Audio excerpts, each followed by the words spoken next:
Sebab the best investment is human development. Fasilitas kelas penting, tapi beton ini tidak bisa berpikir, batu tidak bisa bicara. Dia benda mati sebagai tempat kita bernaung. Tetap yang berpikir dan yang bicara kita, orang-orang yang ada di dalamnya. Ada guru yang gemar membaca, ada guru yang mudah terbaca. Guru-guru tipe lilin, guru-guru yang terbuka dan bisa dibentuk. Guru-guru model-model lilin ini harus banyak di sebuah sekolah, harus mayoritas. Ada lagi, mohon maaf, guru-guru akrilik. Akrilik susah, emang udah begitu gayanya. Pokoknya mau pelatihan macam apa, gaya gua begini, istiqomah gua begini. Tapi kalau dibengkokin terus, patah dia. Bapak Ibu nggak ada pilihan lain. Sekali masuk track ini, kita ngegas terus. Ya, berdiri ya. Harus keras suaranya, karena kan kita ngajar nggak pakai mic begini. Bener Pak Sukron. Pokoknya jangan usul sama saya, usulnya saya approve langsung. Baik, Bapak silakan dibaca, lalu terjemahkan ke bahasa Arab. Tapi itu bercanda yang merupakan jeritan hati kita semua. Apa yang kita ajarkan? Yang kita ajarkan KD. Apa yang dinilai? Yang dinilai indikator dari KD. Sekarang bukan tentang siapa yang finish duluan, tapi tentang kita finish bareng-bareng.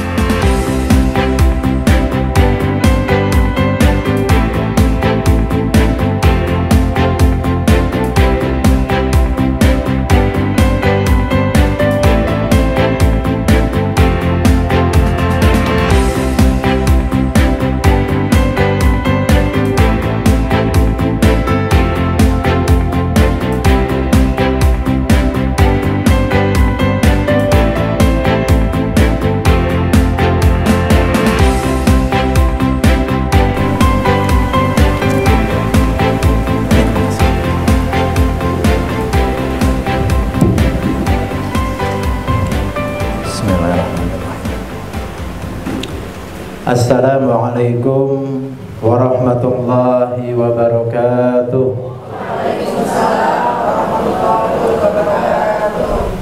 Bismillah walhamdulillah, wassalatu wassalamu ala rasulillah Sayyidina Muhammad ibn Abdillah, la hawla wa la quwwata illa billah.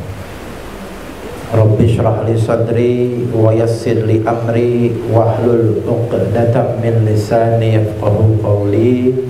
Amin ya rabbal alamin.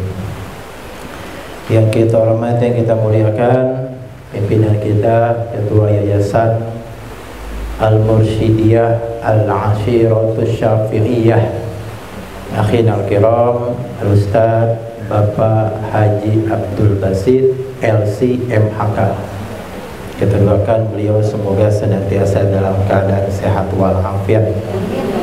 Yang saya hormati Kepala MTS Al-Mursyidiyah Bapak Suhendi Sarjana Sastra, yang hari ini juga selaku Ketua Panitia Workshop dan Pelatihan. Kita doakan senantiasa sehat walafiat. Yang kita hormati, kita muliakan Kepala Madrasah Ibtidaiyah Al-Mursyidiyah Ibunda Hajah Murdati Sarjana Agama. Kita doakan juga semoga selalu dalam keadaan sehat walafiat, beserta Bapak dan Ibu semua, para guru, para pendidik, para pengajar yang hari ini hadir pada kesempatan yang berbahagia ini. Alhamdulillah wa syukurillah la nikmatillah, pada hari ini kita masih diberikan nikmat oleh Allah Subhanahu wa taala. Kita ucapkan alhamdulillahirabbil alamin.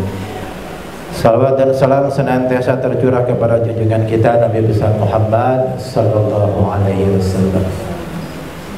Bapak Ibu yang dirahmati Allah, segenap para pimpinan, saya sebagaimana yang sudah dibacakan oleh Master of Ceremony tadi, saya biasa dipanggil dengan Lutfi Nugraha. Jadi cukup panggil saya dengan Pak Lutfi saja. Insyaallah pada hari ini kita akan menghabiskan waktu kita untuk belajar sampai maghrib hari ini ya.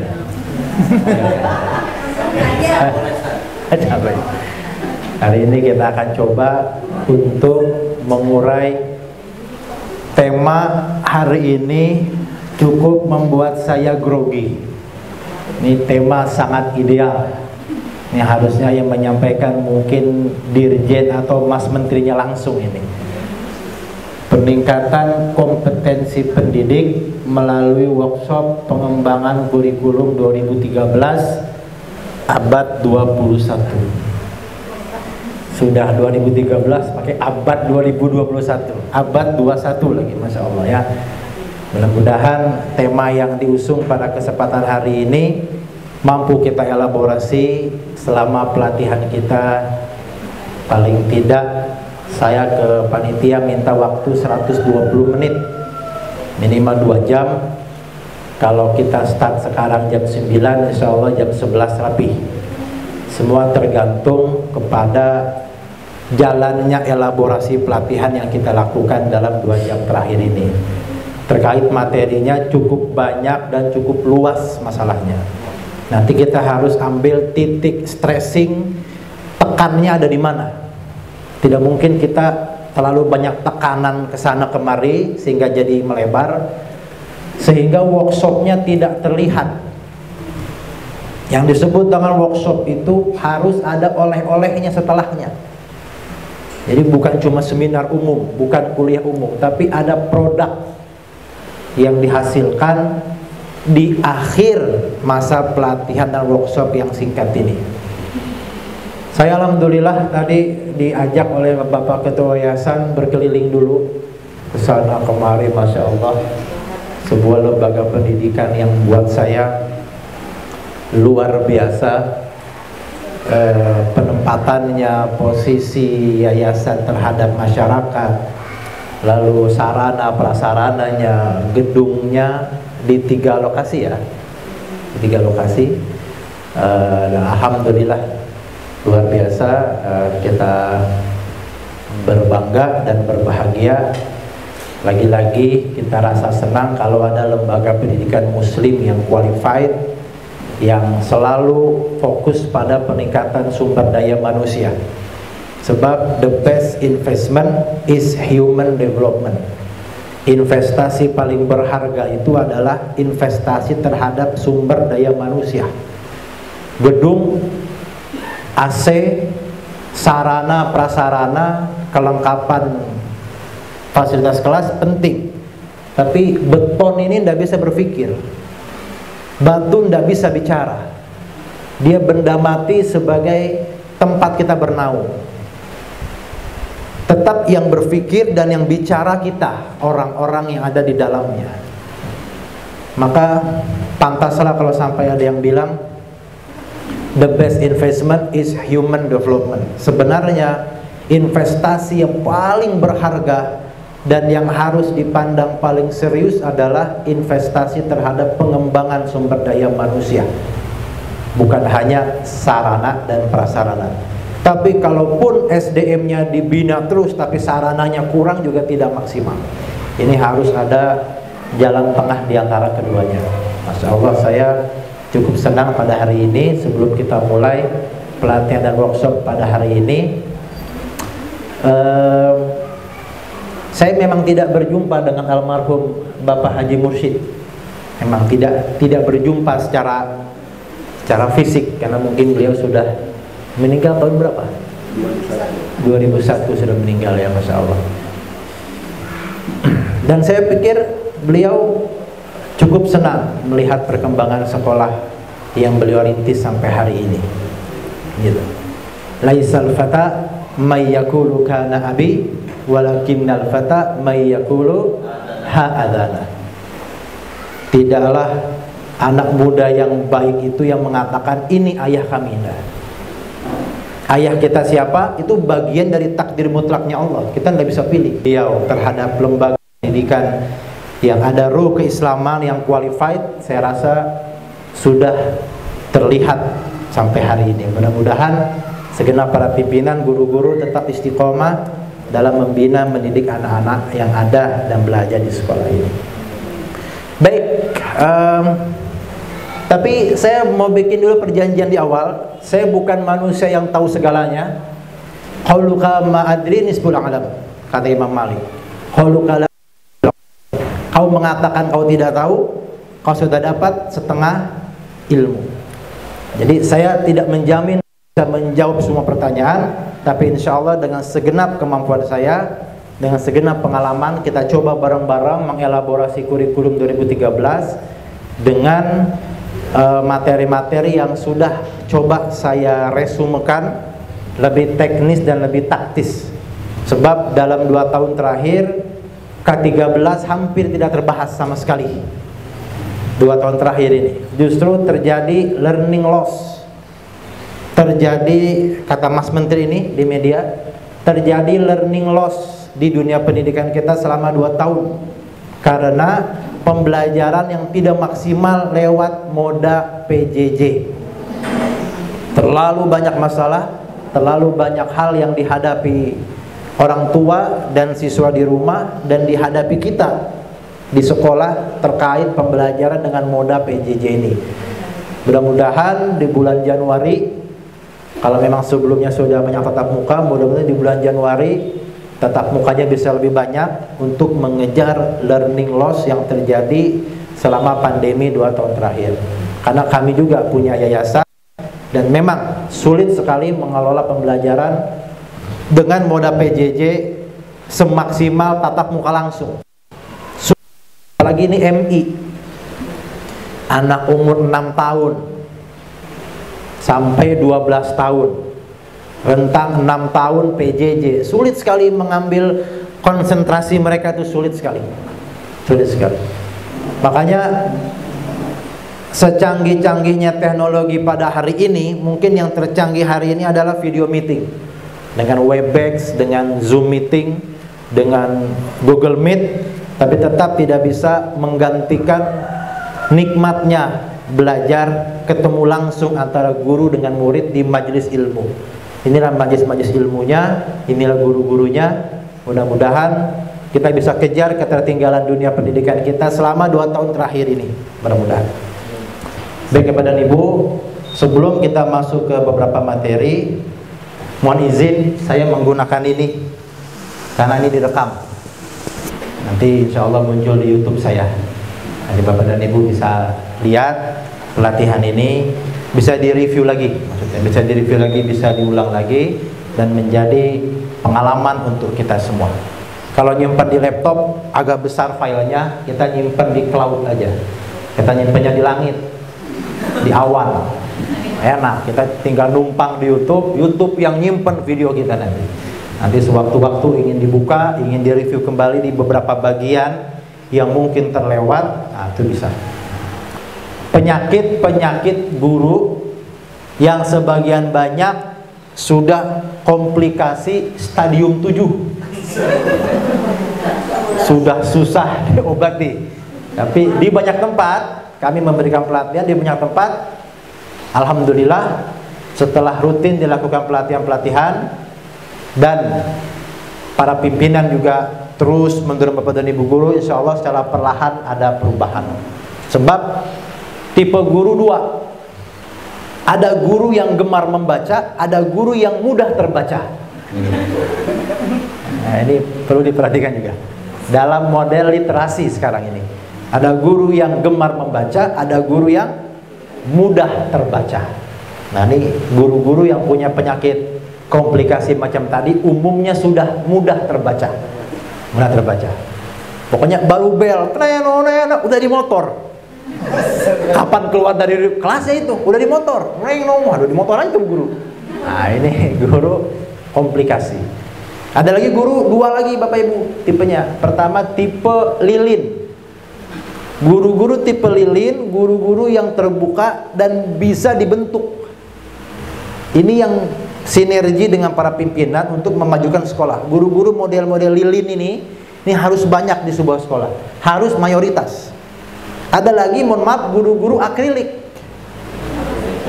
Akrilik susah, emang udah begitu gayanya, nggak bisa. Pokoknya mau pelatihan macam apa, gaya gua begini, istiqomah gua begini. Pokoknya akrilik.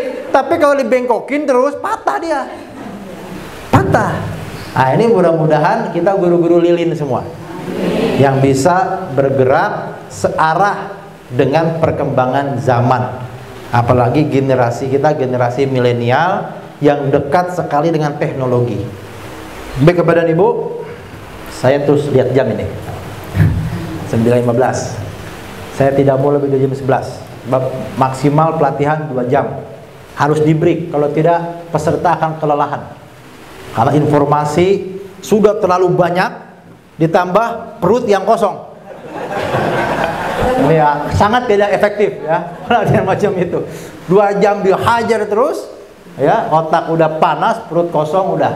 Penyakit berikutnya nguap. Nguap. Tapi untung sekarang kalau mau nguap langsung masker naikin, set, buka lagi. Aman udah, jadi nggak kelihatan. Jadi masker menyelamatkan jati diri kita sebenarnya ya. Baik, di Madrasah Ibtidaiyah dan Madrasah Sanawiyah Al-Mursyidiyah Al-Asyiratus Syafi'iyah, benar ya? Pamulang, Tangsel, Provinsi Banten. Pelatihan dan workshop tadi di sini nih. Kita akan tetap ini materinya sangat luas dan cukup besar. Kita akan coba ambil beberapa stressing tentang penerapan HOTS dalam kurikulum K13. High Order Thinking Skill. Lawannya LOTS, Low Order Thinking Skill. Nanti akan HOTS biasanya dan LOTS dekat dengan taksonomi Bloom. Bapak Ibu yang sudah mendapatkan materi ini, baik di luar sana atau dengan rapat-rapat pelatihan workshop K13, insya Allah nanti kita saling mengisi aja Bapak Ibu ya, saling mengelaborasi tentang pemahaman kita mengenai ya kurikulum 2013.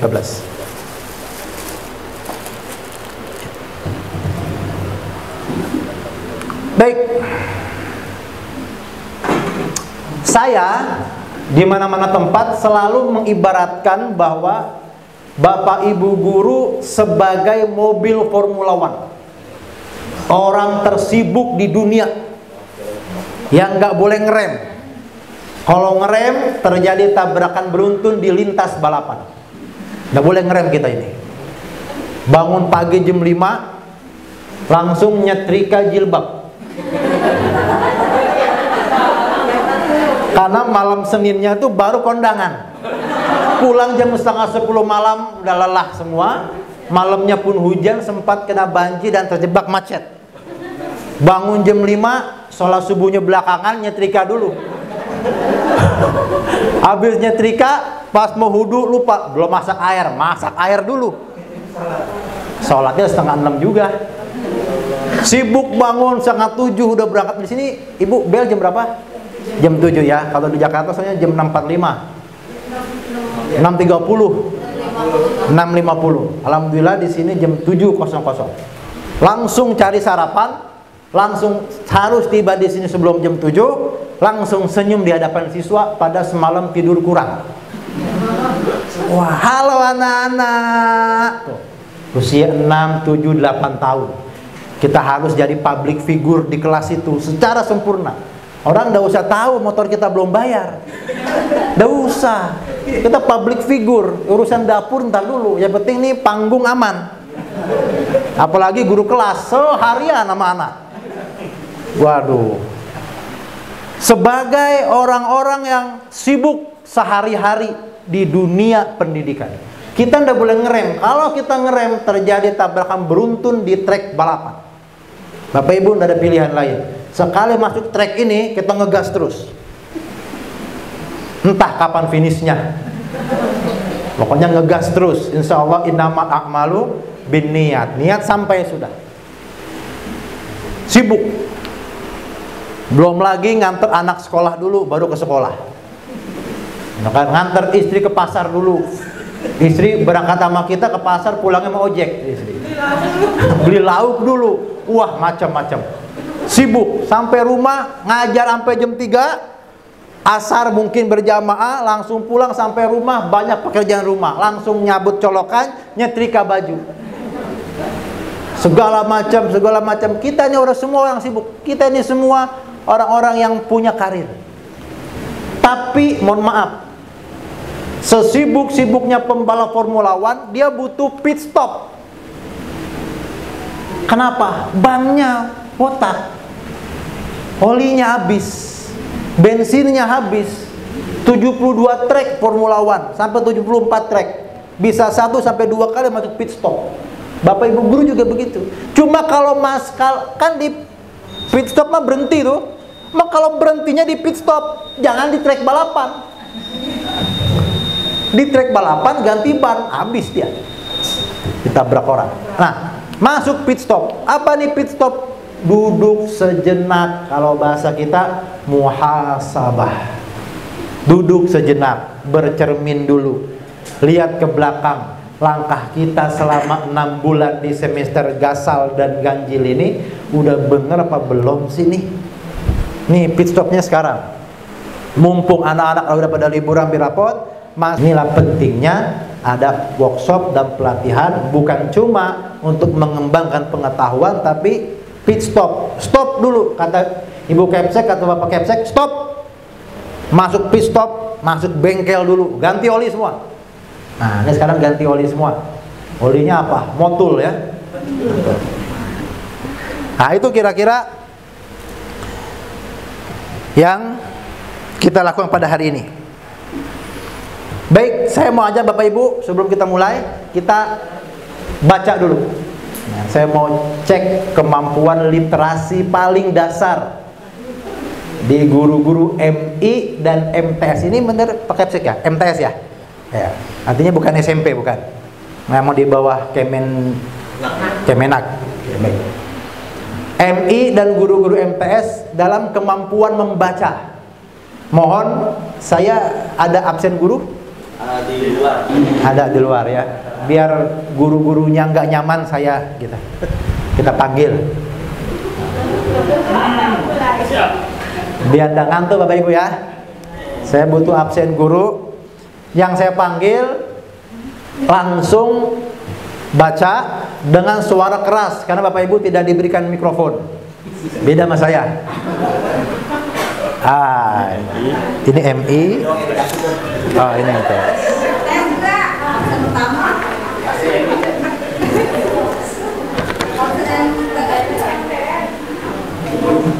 Oke, sebelumnya kita pakai yel-yel ya. Biar semangat. Biar semangat. Kalau saya bilang siapa guru pembelajar, jawab kita semua. Sambil angkat tangan kanan. Kita semua. Siapa guru pembelajar? Kita semua. Gitu ya? Siapa guru pembelajar? Kita semua. Siapa guru pembelajar? Kita semua. Siapa yang mau naik gaji? Kita semua. Nah, itu dia. Kita semua. Itu dia ya. Amin. Baik. Tapi itu bercanda yang merupakan jeritan hati kita semua. Baik, kita mulai ya. Jadi setiap saya yel-yel begitu harus semua kompak. Kita semua. Oke? Siap. Saya panggil dari guru MI. Tapi karena terlalu banyak, saya yang lebih sedikit dulu aja. MTS.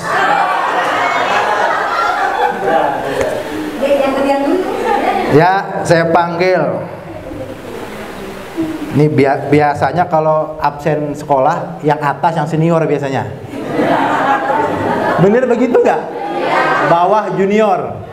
Wah, ini yang atas ngeri-ngeri sedap juga nih. Oh, yang bawah senior, yang atas junior. Saya panggil guru MTS Al-Mursyidiyah Pamulang. Saya panggil Ibu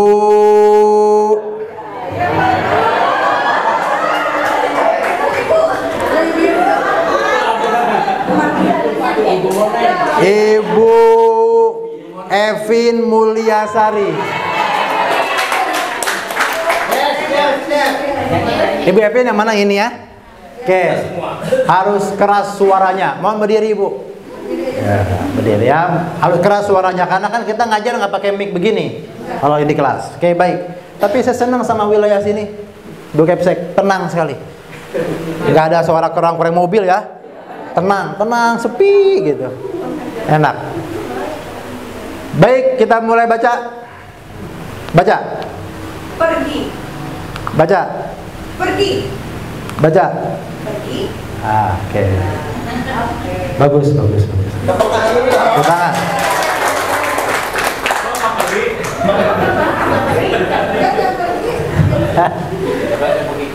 Baik, selanjutnya MI. Kalau tadi ibu, sekarang bapak. Siap, bapak-bapak? Siap. Ya. Siap. Bener, Pak Sukron. Pokoknya jangan usul sama saya. Usulnya saya approve langsung. Siap. Siapa guru pembelajar? Siap. Oke, siap. Pak Sukron. Aduh, terbang.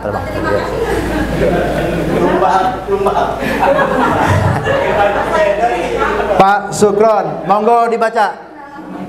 Dia. Ya. Dia. Dia. Coba baca lagi. Dia. Dia. Dia.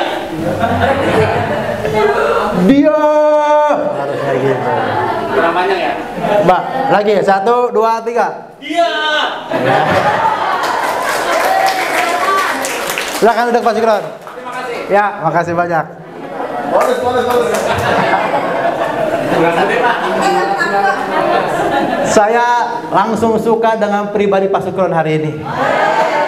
Kayaknya dia jadi ikon di sini. Bener ya? Benar. Pokoknya Pak Suko ya. Pokoknya ketua kelas pelatihan kita Pak Sukron. Mantap. Lanjut. MTS. Bapak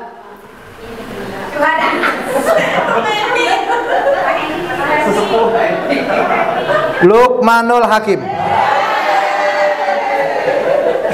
Yang mana Bapak? Bapak ya? Ya, mau izin Pak berdiri Pak. Yuk kita baca lagi.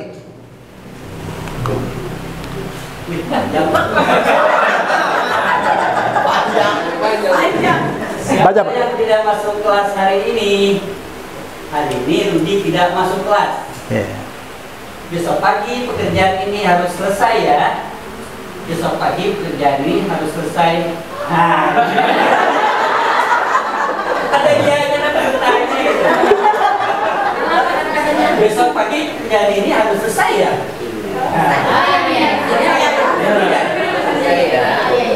Intonasi tanyanya kurang tebel.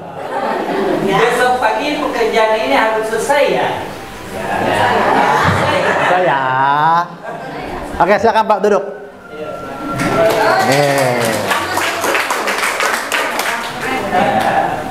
Saya sambut ke guru laki-laki lagi. Bapak Didin. Pak Didin nggak ada. Kayaknya sudah firasat itu.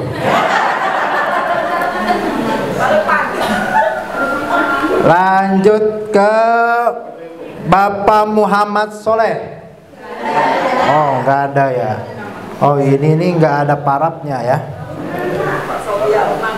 Bapak Sopyan, benar. Ya, Pak Sopyan. Bapak ngajar apa Pak? Bahasa Arab. Baik, Bapak silakan dibaca lalu terjemahkan ke bahasa Arab. Oh, enggak ya. Enggak Pak. Baca Pak, silakan. Siapa yang tidak masuk kelas hari ini? Ini Rudi tidak masuk kelas. Ya. Besok pagi pekerjaan ini harus selesai ya. Besok pagi pekerjaan ini harus selesai ya.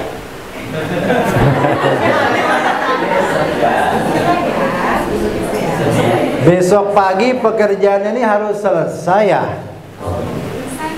Harus selesai ya. Jadi ada intonasi tanda tanya. Apa saya duduk Pak? Nah, ternyata literasi sesimpel ini kita harus banyak berlatih tentang intonasi-intonasi dalam teknik bacaan. Literasi tidak selalu literasi tidak melulu baca. Karena sumber informasi bukan hanya dari buku. Dia bisa dari musik, dia bisa dari alat-alat peraga, dia bisa jadi video-video, termasuk dari buku. Tapi mengartikan literasi adalah buku semata, ini salah. Oke ya? Lanjut.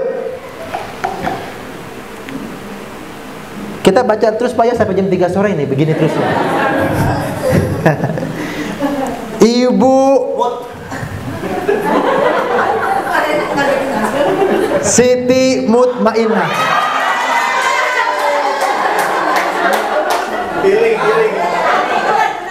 Yang mana? Ya, Ibu Imut-Imut silakan berdiri.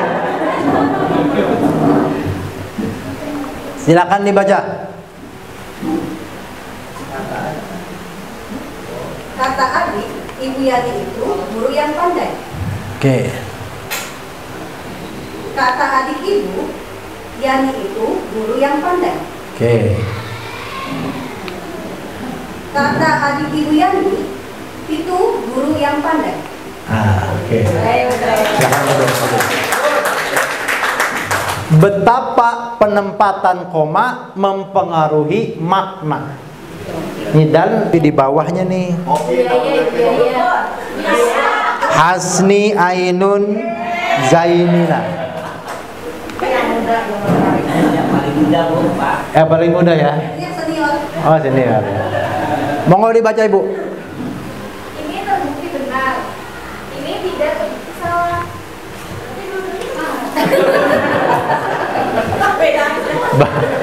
Berarti dua-duanya benar. Perintahnya bedakan, bukan samakan. Bukan samakan. Bedakan. Apa beda yang ini dan yang ini? Yang atas sudah pasti benar. Ya. Nah, yang bawah sudah benar. Ayo. Yang atas benar atau salah? Benar. Sudah pasti benar. Sudah pasti benar. Yang bawah? Yang bawah belum pasti benar. Berarti salah. Belum pasti salah juga. Perlu pembuktian. Oke Bu silakan. Yang atas sudah pasti benar. Yang bawah belum tentu benar, belum tentu salah. Oke. Terakhir, saya mau tanya kalau ini ke laki-laki.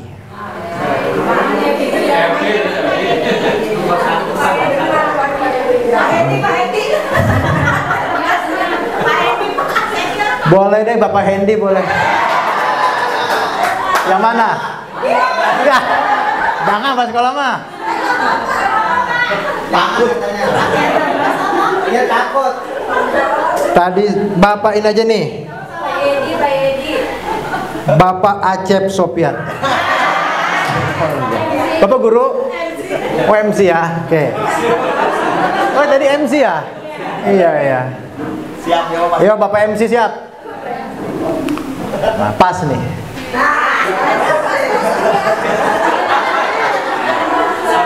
Udah menikah belum pakai Capsek?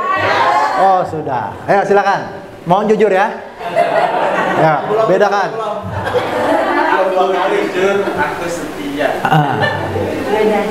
Apakah orang jujur pasti setia? Belum. Apakah orang setia pasti jujur? Ya. Tapi orang jujur pasti setia nggak? Enggak. Bapak setia atau jujur? Setia. Nah, tepuk tangan bagi kita semua. Siapa guru pembelajar? Kita semua. Oke, baik Bapak Ibu. Hari ini kita mulai akan masuk ke beberapa bagian tentang kurikulum 2013. Saya ingin kita memasuki materi ini dengan niat sama-sama ingin belajar. Saya juga ingin belajar, Bapak dan Ibu juga ingin belajar. Kemauan kita semua di ruangan ini untuk belajar dan meningkatkan kemampuan dalam kompetensi pedagogik pembelajaran kita sangat menentukan keberhasilan dari workshop dan pelatihan ini. Karena mereka yang tidak mau belajar, mereka tidak berhak masuk kelas buat mengajar. Mereka yang masuk kelas mengajar adalah mereka yang terus belajar. Maka ini di ruangan saya besar betul ini saya tempel. Semua guru yang masuk ruangan saya langsung lihat itu, diam langsung. Tiut. Kita juga harus punya kemampuan untuk terus ingin belajar. Baik, sebelumnya saya ingin masuk ke seperti apa profil lulusan sekolah kita. Ini sangat menentukan terhadap kemana arah K13. Keberhasilan sekolah tidak dilihat dari saat pembelajaran berlangsung. Keberhasilan sekolah dilihat dari perilaku alumni-alumninya yang lulus kelas 6 dan yang lulus kelas 9. Seperti apa profil alumni kita pasca mereka keluar dari lembaga ini, seperti itulah kualitas pendidikan kita. Jadi kalau masih ada anak kelas 4 hafal 2 juz itu belum selesai. Jangan-jangan makin naik kelas makin hilang hafalannya. Hati-hati. Kita senang lihat anak kelas 5 murotalnya bagus. Itu belum selesai. Jangan-jangan begitu kelas 6 hilang. Karena berbagai macam hal. Maka melihat kesempurnaan pembelajaran kurikulum yang kita lakukan, lihatnya bukan pada saat anak aktif. No, lihat profil alumni kita. Apakah alumni kita menjadi manusia yang ideal atau tidak? Termasuk yang kelas 6 dan yang kelas 9. Lihat profilnya. Karena kalau mereka masih menjadi siswa, belum selesai. Dan mereka masih ada di pengawasan kita. Masih bagus kelihatannya. Kalau udah jadi alumni mereka keluar, apakah nilai-nilai yang kita ajarkan di sini masih mewarnai mereka atau tidak? Pertama, targeting life skill. Yang kita didik sebenarnya 4. Pertama, kita didik kepalanya, akalnya. Kedua, kita didik kesehatannya. Ketiga, kita didik tangannya. Keempat, kita didik hatinya, kolbunya. Di tiap-tiap sub bagian ini punya sub yang lain. Untuk akalnya, kita didik dia agar dia bisa mengatur dan bisa berpikir. Untuk hatinya, untuk kesehatannya, kesehatan pribadi dan kesehatan orang-orang di sekitarnya. Untuk tangannya, keterampilan, dia harus bisa bekerja untuk dirinya dan bisa memberikan manfaat bagi orang-orang di sekitarnya. Untuk kolbunya, dia harus bisa berhubungan dengan manusia yang lain, hablum minanas. Di samping juga dia punya rasa empati dan kepedulian. Inilah profil-profil alumni kita yang seideal mungkin kita arahkan ke sini. Kita sentuh akalnya, kita sentuh kolbunya, kita sentuh keterampilannya, kemandiriannya, dan kita sentuh juga agar mereka bisa sehat. Karena ada orang pintar penyakitan juga nggak oke. Ada sehat nggak pernah sakit, itu mah bodohnya bukan main. Susah bener diajarinnya. Ada juga, nggak enak juga. Ada anak pintar tapi hatinya keras, ini bahaya juga. Maka ini profil-profil alumni-alumni kita yang kita usahakan agar mereka mendekati konsep yang ideal. Nah, apa itu K13? Baik, kita masuk ke inti pelatihan kita. Nanti ini kita gunakan untuk mencapai ini. Tetap goalnya ini. Karena goal kita adalah alumni kita. Selebihnya proses. Selebihnya proses. Penunjangnya sarana. Titik fokus kita alumni kita. Oke, Bapak dan Ibu, fokus ke kurikulum K13 revisi. K13 ada ruhnya. Ruh K13 yang 4 ini. Ada literasi, ada 4C, ada HOTS, ada karakter. Dulu disebutnya PPK, sekarang karakter. K13 sebenarnya isi intinya 4 ini. Menguasai yang 4 ini dengan segala sub-subnya, maka kita sudah memahami ke-13, tinggal mempraktekkan di ruang belajar. Maka nanti yang akan kita pelajari hari ini coba dipraktekkan di ruang belajar. Literasi, kalau dulu calistung, kalau sekarang literasi. Kemampuan mencari, mengolah, dan membagi informasi. Itu namanya literasi. Nanti kita perdalam bagian ini. Yang kedua ada 4C. 4C ini komunikasi, kolaborasi, critical thinking, creativity. PR kita di 2 ini, di poin kedua ini banyak banget Bapak dan Ibu. Ini di sini PR kita banyak banget. Bagaimana pembelajaran kita di kelas memunculkan komunikasi antar peserta didik. Komunikasi. Bagaimana kita bikin mereka berkomunikasi dengan temannya. Itu dia. Itu PR. Dan itu belum banyak digunakan dalam metode pembelajaran. Kalau beberapa sekolah mungkin di sini sudah bikin kelompok-kelompok kecil begitu. Ini berenam, ini berenam, ini berenam. Lalu bikin metode yang memungkinkan siswa berkomunikasi. Berikutnya berkolaborasi, bekerja sama. Makanya kan sekarang nggak ada ranking ya? Ada ranking nggak sekarang? Nggak ada kan? Nggak ada. Karena sekarang tekniknya bukan kompetisi, tapi kolaborasi. Sekarang bukan tentang siapa yang finish duluan, tapi tentang kita finish bareng-bareng. Sekarang ini, makanya rapot nggak ada. Tapi ranking tidak ada. Itu semangatnya. Berikutnya critical thinking, berpikir kritis. Sampai-sampai ada istilah think the unthinkable. Kita mampu berpikir sesuatu yang orang tidak terpikir. Itu namanya critical thinking, berpikir kritis. Yang berikutnya adalah creativity, berpikir kreatif. Nah, apalagi di SD. Ini kelasnya aja udah begini nih. Udah ada foto-fotonya tuh. Ya. Udah ada namanya 1C Utsman bin Affan. Nah, ini kalau udah kelas kayak begini, pembelajarannya harus yang kreatif. Nanti gunakan kertas gitu Bunda ya. Ada lem, ada spidol, ada apa banyak agar anak terbangun kreativitasnya. Berikutnya adalah yang HOTS-nya ya. High order thinking skill. HOTS. Ini dia. C1 sampai C3 LOTS, C4, 5, 6 HOTS. Nanti kita cek anak-anak kita sudah.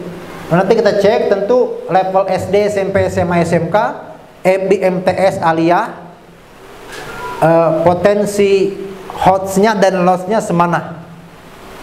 Walaupun ada juga soal HOTS tapi untuk tipe SD. Ada juga, tetap sampai C5 juga. Tapi dengan level kemampuan anak-anak SD-nya. Yang berikutnya adalah karakter.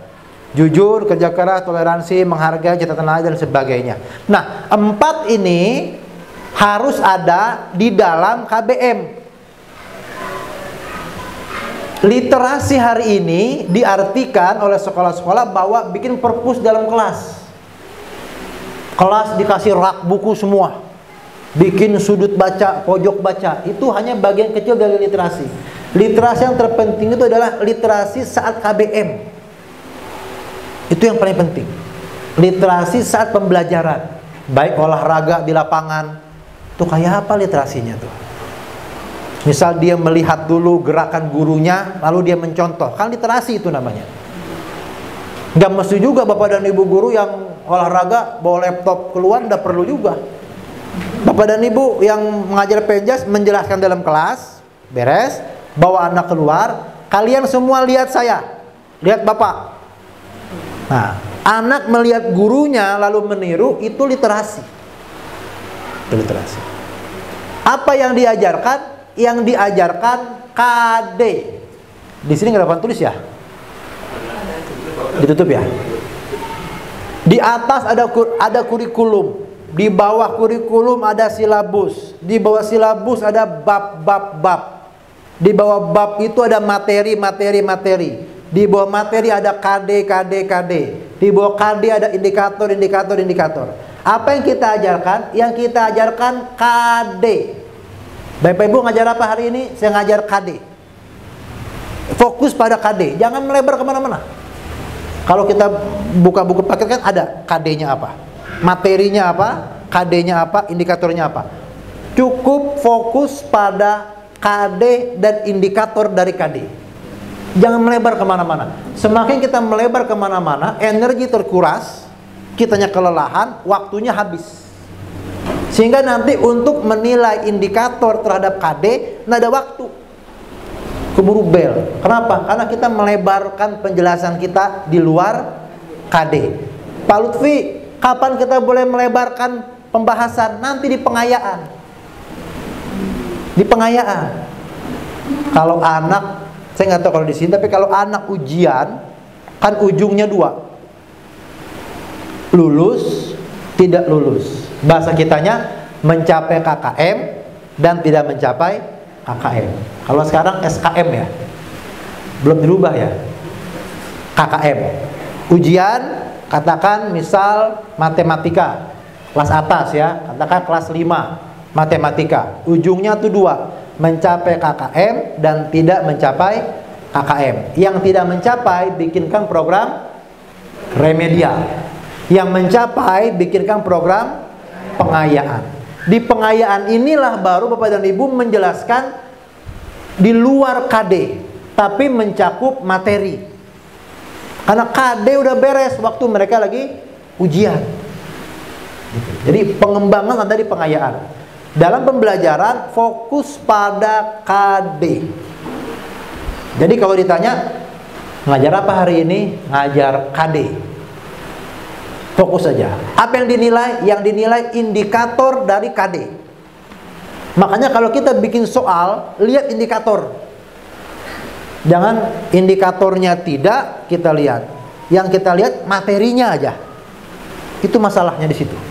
Sehingga bentuk tes pengujian soal tidak tajam ke indikator, tapi fokus ke materi. Salah ini.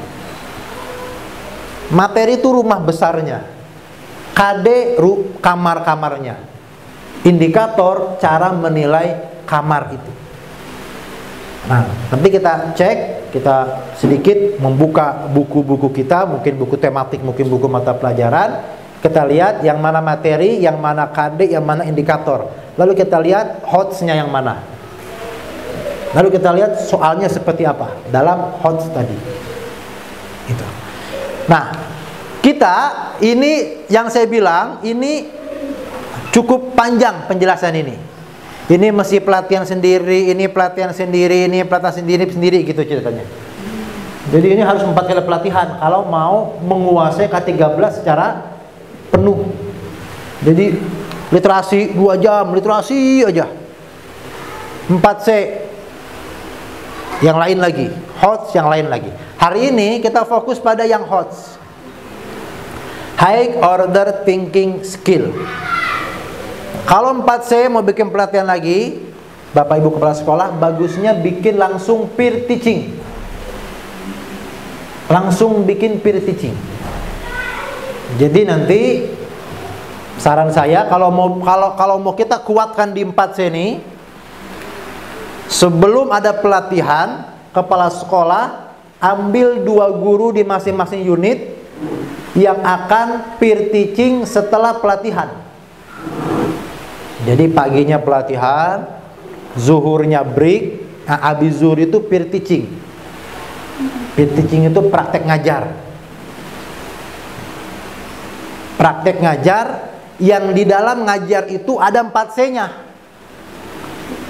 Jadi yang lain teman-teman guru melihat, oh nanti kita nilai kolaborasinya di mana, komunikasinya di mana, critical thinkingnya di mana, gitu. Lalu creativity-nya di mana. Pak, Bapak cuma ada 3, kurang 1 misal. Nah ini kalau mau bikin pelatihan yang 4C tadi. Tapi sementara ini, pada hari ini kita akan perkuat bagian HOTS. Ibu kepala sekolah, sudah pernah ada materi HOTS? Taksonomi? Belum pernah ya? Oke, baik. Baik, kita masuk. Memahami konsep dasar ke-13 revisi. Pertanyaannya adalah, apa pentingnya? Perlukah untuk kita? Apa menariknya K13? Dapatkah K13 merubah kondisi dan situasi? Apa yang akan terjadi jika kita tidak menggunakan K13? Apa yang harus dievaluasi dari diri kita terhadap K13? Bagaimana cara kita merefleksikan diri kita dalam kurikulum 2013 K13 revisi? Mudah-mudahan ini terjawab semua. Nah. Oke. Jadi kita hari ini fokus kepada yang HOTS. Nanti akan saya bagikan materi-materi fotokopiannya untuk dibagikan. Ini ada berapa orang? 70 orang ada ya? Kurang lebih ya. Tadi sudah dibentuk kopi lagi tadi sama panitia. 60-an ya. Baik. Siapa guru pembelajar? Kita semua. Siapa yang lemes? Kita semua. Jangan dong. Baik. Sedikit tentang literasi, sedikit saja. Menjadi literat di abad 21. Jenis literasi banyak. Ada literasi baca tulis, itu yang barusan Bapak Ibu tuh, yang kita baca itu. Itu literasi baca tulis. Saya sarankan tes anak-anak kita seperti tadi di kelas-kelas atas. Kelas 5, kelas 6, kelas 8, kelas 9. Mampukah mereka membuat intonasi bacaan? Menguasai intonasi, itu kata para ahli, menguasai isi kalimat. Jadi boleh nanti dicoba literasi baca tulis anak-anak kita di ya kelas 9, 10, kelas 9, 8, 7 atau kelas ya kalau di kita mungkin SD mungkin 4, 5, 6 dulu. Kelas atas. Kalau kelas bawah memang masih membaca saja. Lalu ada literasi numerasi, ini matematika. Lalu ada literasi sains, ini IPA. Lalu ada literasi finansial, pengelolaan keuangan. Ada literasi digital, penggunaan alat-alat digital, termasuk kita ini semua. Kan dulu mah anak sekolah nggak boleh bawa handphone, sekarang harus punya handphone. Dulu handphone dilarang, sekarang handphone dianjurkan. Literasi budaya dan kewargaan. Nah ini jenis literasi. Saya tidak akan menjelaskan ini secara detail begitu, karena saya yakin dengan istilahnya saja sudah mengerti ini literasi apa, isinya bagaimana. Tapi apa itu literasi? Pada intinya, literasi yang sempurna itu adalah mensyaratkan adanya pertukaran ide, gagasan, dan informasi. Ini literasi yang sempurna. Literasi yang sempurna itu ada yang menangkap informasi, saya. Ada yang mengolah informasi, saya olah, saya pikir. Lalu saya menyampaikan kembali informasi itu ke orang. Itu informasi yang sempurna. Tidak sempurna yang bagaimana? Informasi itu saya tahan di saya, klek, habis tuh di saya informasi. Saya ngomong kemana enggak, saya terima aja sendiri sama saya. Itu literasi yang tidak sempurna. Jadi kalau saya baca novel, saya olah novel di akal-akal saya, lalu saya ceritakan kembali novel itu di teman saya. Nah, itu literasi. Ada input, proses, output. Lalu lawan bicara harus kasih feedback. Nah, feedback bisa positif, bisa kritik membangun. Itu literasi. Maka pembelajaran kita harus begitu. Nanti Bapak Ibu silakan berpikir, metode seperti apa yang ada begitunya ya. Bagaimana kita ajak anak untuk ambil informasi, lalu anak memproses informasi, Lalu anak menyampaikan informasi itu ke teman-temannya, lalu teman-temannya memberikan feedback. Ini kalau pembelajaran macam gini 6 tahun, alumni kita, siapa yang mau nanya? Angkat tangan semua. Alumni kita, profit alumninya. Kenapa? Dia biasa memberikan feedback. Kadang-kadang ada yang mau nanya, diem. Paham? Ada yang mau nanya, diem. Kenapa? Dalam pembelajarannya tidak biasa memberikan feedback. Kalau nanya, ngeri salah. Yang ditanya pun jawabannya salah. Kamu nggak denger yang ibu jelasin tadi? Nah, lu kata temannya, lu sih nanya, diem aja. Lu kayak kagak tahu dia. Yang nanya salah, yang ditanya jawabannya salah. Itu membunuh karakter. Harus tanya. Begitu tanya, kamu nggak dengar yang Bapak jelasin tadi? Yang tadi tuh. Kata temannya, lu nanya. Tuh. Saya ingin alumni-alumni kita, alumni-alumni yang bisa memberikan feedback. Jadi setiap di ujung pembelajaran, setiap kita akan merefleksi pembelajaran, yang mau nanya siapa? Saya. Semuanya mau nanya. Itu baru generasi-generasi literat. Kita mau tunjuk siapa nih? Rebutan, saya dulu. Wah ini. Kalau yang ada begini, saya mau nanya. Ya gitu dah. Nggak ada yang mau nanya. Sama di semua seminar yang saya isi. Bapak Ibu mau nanya, ambil pulpen. Belaga sibuk, buka handphone, ambil buku lah, apalah gitu. Karena tidak biasa memberikan feedback. Nah, alumni-alumni kita yang nanti kelas 6, yang nanti kelas 9 adalah alumni-alumni yang biasa memberikan feedback. Misal dalam mapel bahasa Indonesia, fakta apa yang ada di situ? Bahasa Inggris, fakta apa ya? Fikih, agama, penjas. Fakta. Yang ngajarin penjas di sini siapa? Bapak ya? Siapa namanya? Ghazali. Bapak Ghazali. Coba, permainan bola besar fakta bukan? Fakta. Permainan bola kecil fakta bukan? Fakta. Itu maksudnya. Jadi Pak Ghazali menjelaskan mengenai permainan bola besar. Pak Ghazali sedang menjelaskan fakta. Nah, ini fakta. Berikutnya, konseptual. Pengetahuan berbentuk klasifikasi, prinsip, dan teori-teori. Ini tentang teorinya, konsep-konsepnya. Kalau ilmunya adalah spidol, kira-kira konsepnya apa? Fungsi spidol, kegunaan spidol, apa definisi warna gelap, apa definisi warna terang. Konsep masuk ke teori-teori. Rumus-rumus baik dalam bahasa maupun dalam matematika pasti ada rumus-rumusnya. Bahasa Inggris ada rumusnya. Bahasa Arab ada rumusnya. Itu ya. Lalu matematika apalagi? Ada rumusnya. Kan kalau kelas 5, kelas 6 itu kan matematikanya tuh bangun ruang gitu ya. Siapa sini guru matematika? Ibu ya? Bapak juga? Oh, MC kita guru matematika ya? Tapi yang setia ya.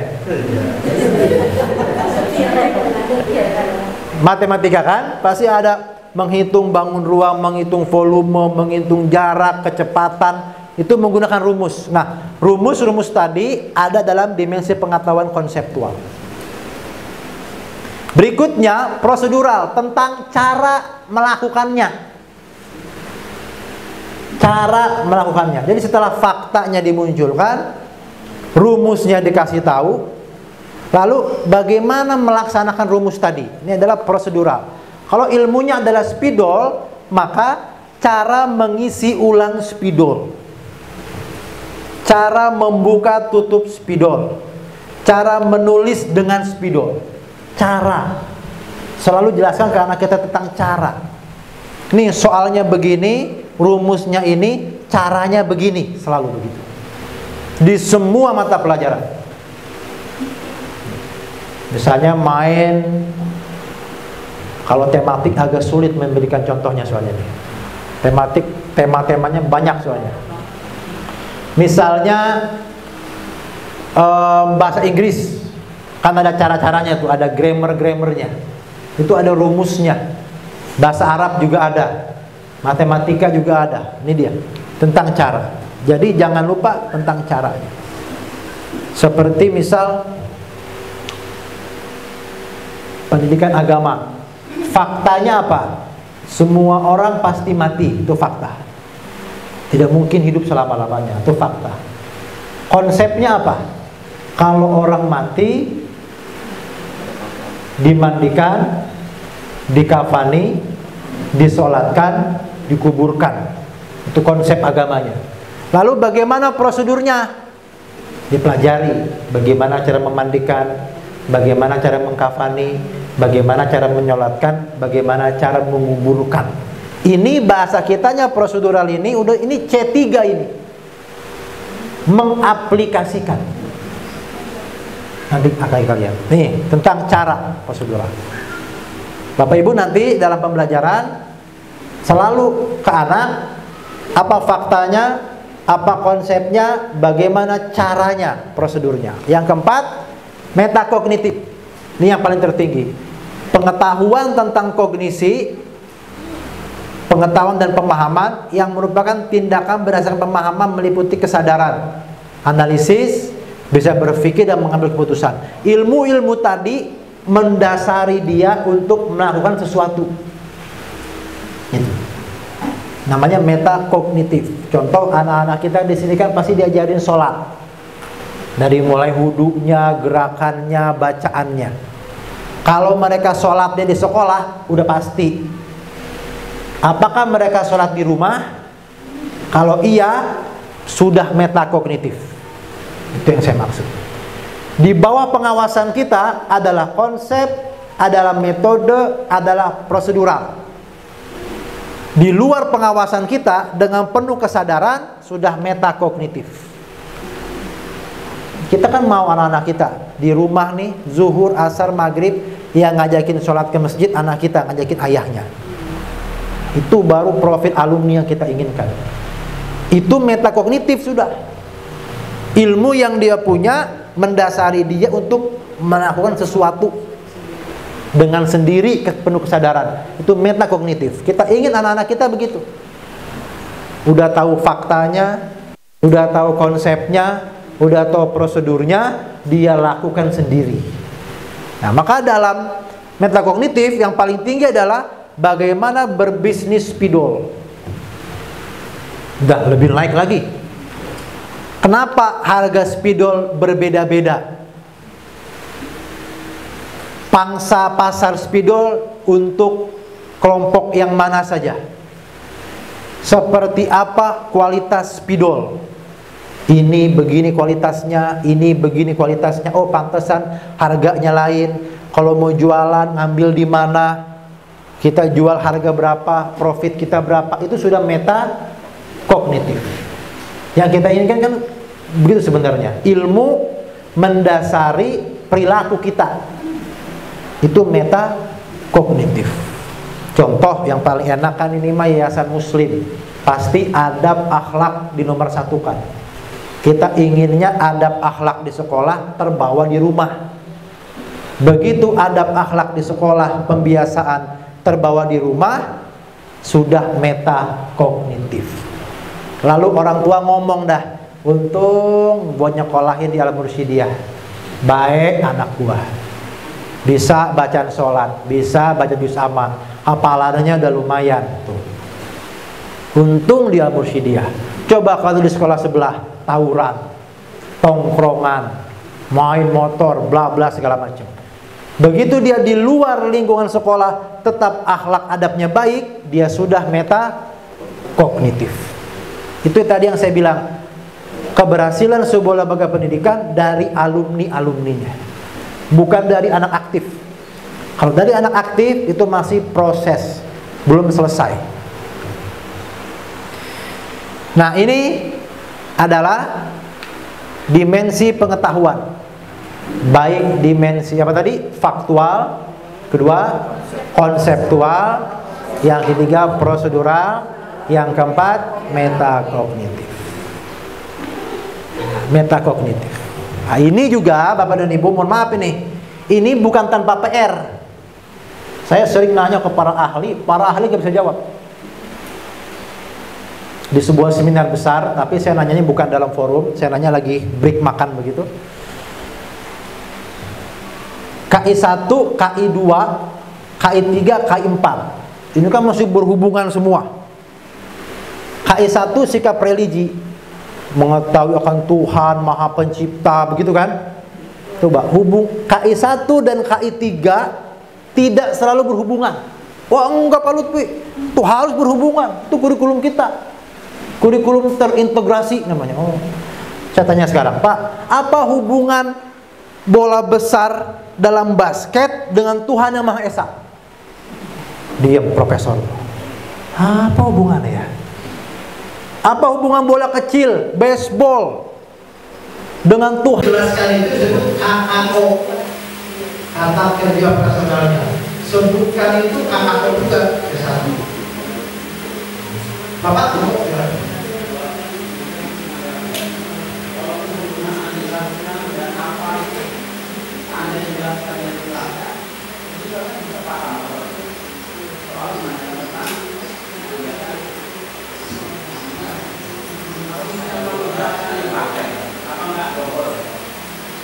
Gimana tadi? Jelaskan apa?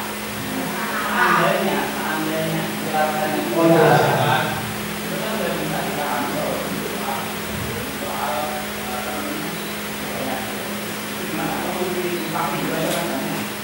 Jelaskan dipakai tidak apa-apa sebagai tanda berikan. Kalaupun dibuat tidak apa-apa, jadi tanda tanya. Salah itu tidak mengganggu keidenya.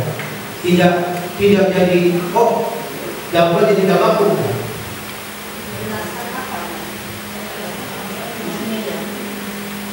Bisa misalnya begitu bisa, atau langsung apa yang dimaksud dengan bla bla bla bla. Sebutkan kegiatan-kegiatan produksi. Jelaskan kegiatan-kegiatan produksi. Dan saya mohon maaf, saya lebih suka pertanyaan yang kalau uraian yang tanpa kalimat pendahuluannya. Kadang-kadang ada demi meningkatkan literasi suara cerita. Berpertanyaan.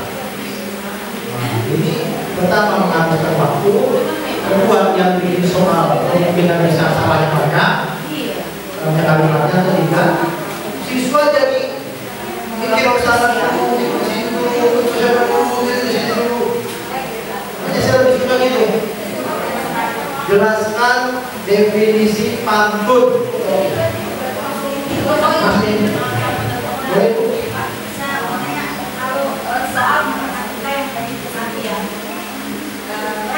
Jawaban singkat.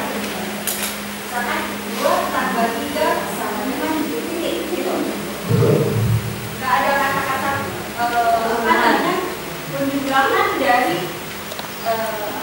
hasil dari penjumlahan di atas ya. Ada kata-kata itu. Ada perintah di sini misalnya 2 tambah 4 sampai dengan ini. Terus di bawah ini itu ada lagi.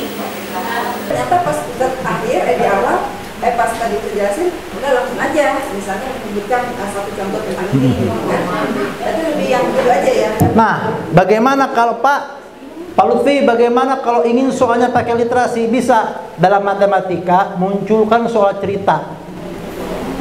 Itu muncul di situ. Atau yang C1 nih. Maaf, yang C2 memberikan kesimpulan. Boleh. Tapi kalau tujuannya adalah definisi pantun, ngapain pakai pantun dulu atasnya? Ujungnya sebutkan definisi pantun, nggak usah.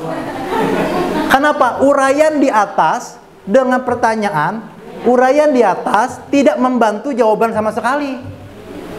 Benar nggak jawaban tadi? Uraian di atas tidak menjadi dasar atas jawaban pertanyaan, kecuali kalau menyimpulkan 2 paragraf Untuk soal nomor 1 dan 2 boleh.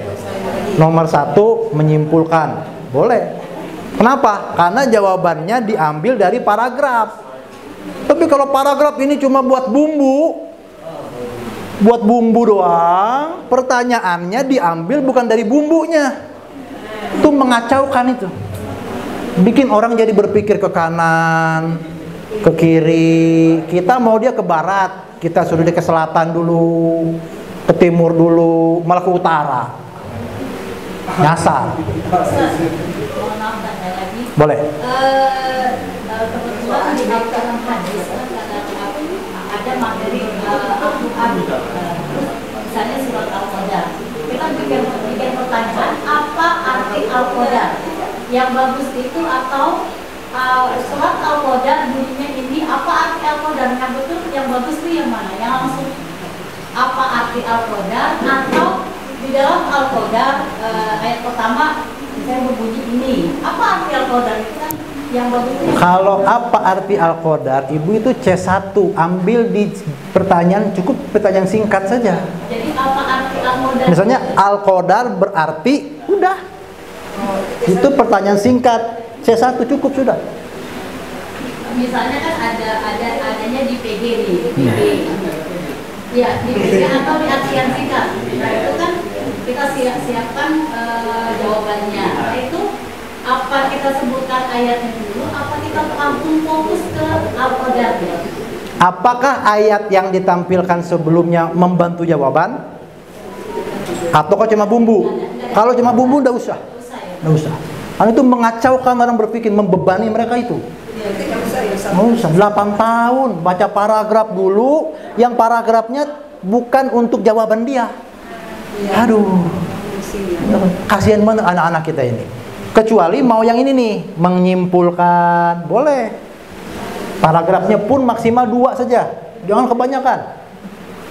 Dari paragraf 1 dapat kita simpulkan bahwa bla bla bla, boleh. Boleh.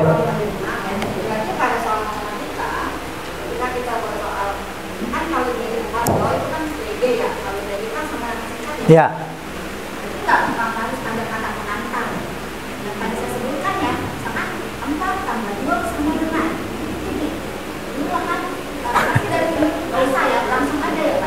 Kalau mau langsung hasil dari penjumlahan 2 tambah 2 sama dengan adalah, jangan sama dengan ya, adalah.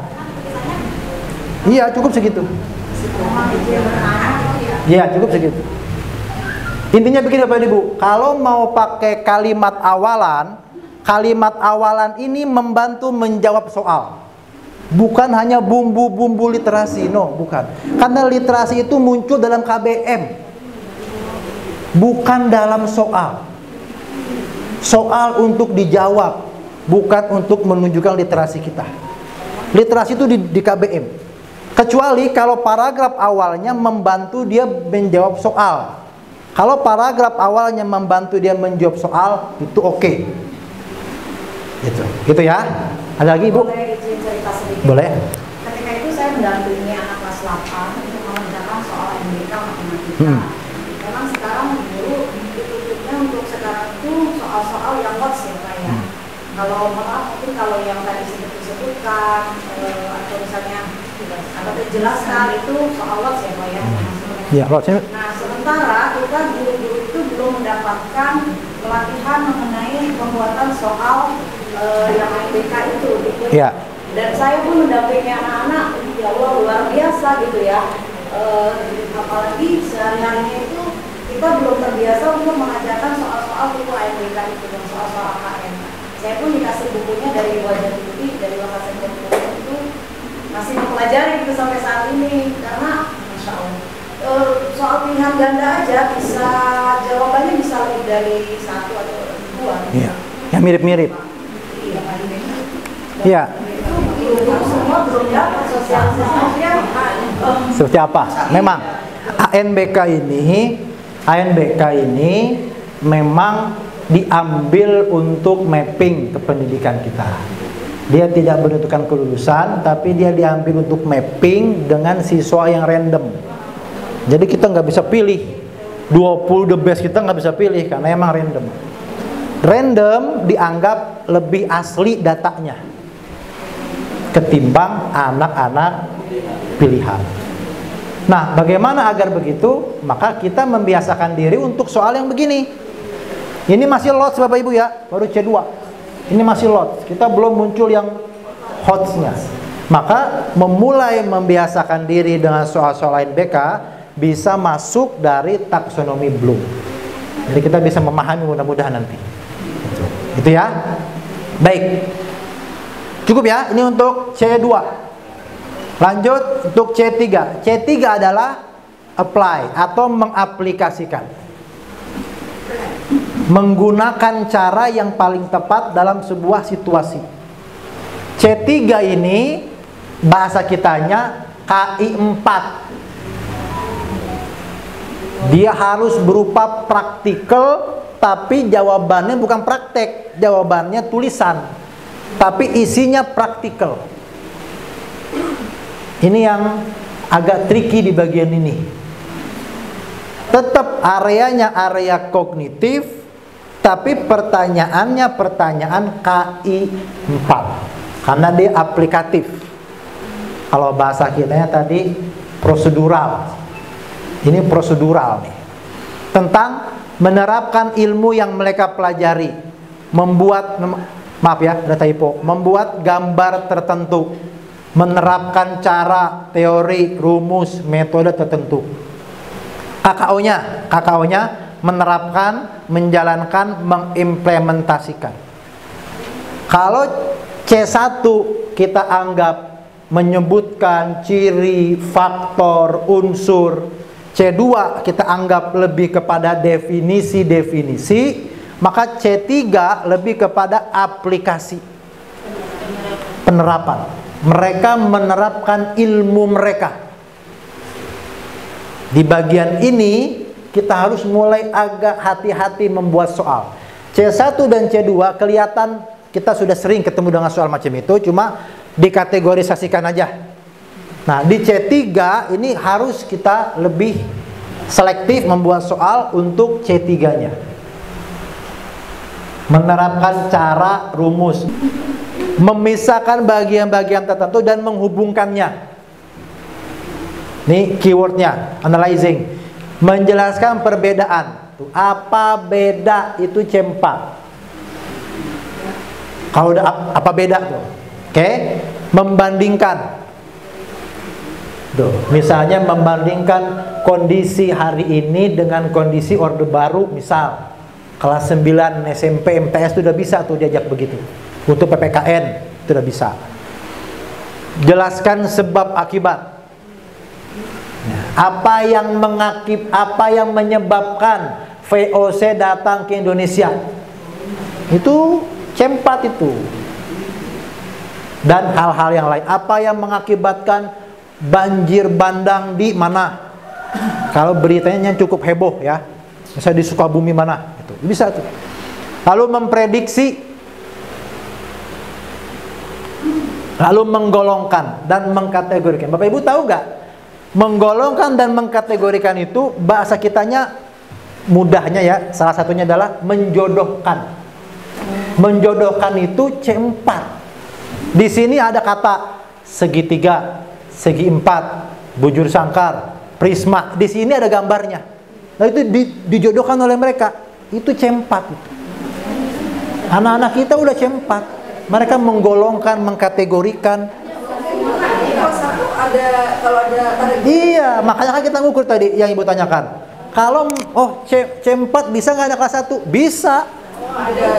Ada caranya, ada. Boleh? KI3 dong. KI3. Semua ini KI3, Bu. Iya. Ini semua ini taksonomi KI3 semua. Gitu ya. Cuma C4, C3 rasa KI4. Tapi penilaiannya KI3. Gitu. Nah, ini kayak menjodohkan. Kan ada tuh ya. Misalnya bahasa Arab, Bapak. Ini ada kolamun. Ini ada gambar pulpen. Anak kelas 1 tuh oke tuh begitu. Kitabun, ada gambar buku. Menjodohkan mereka, itu C4 sudah.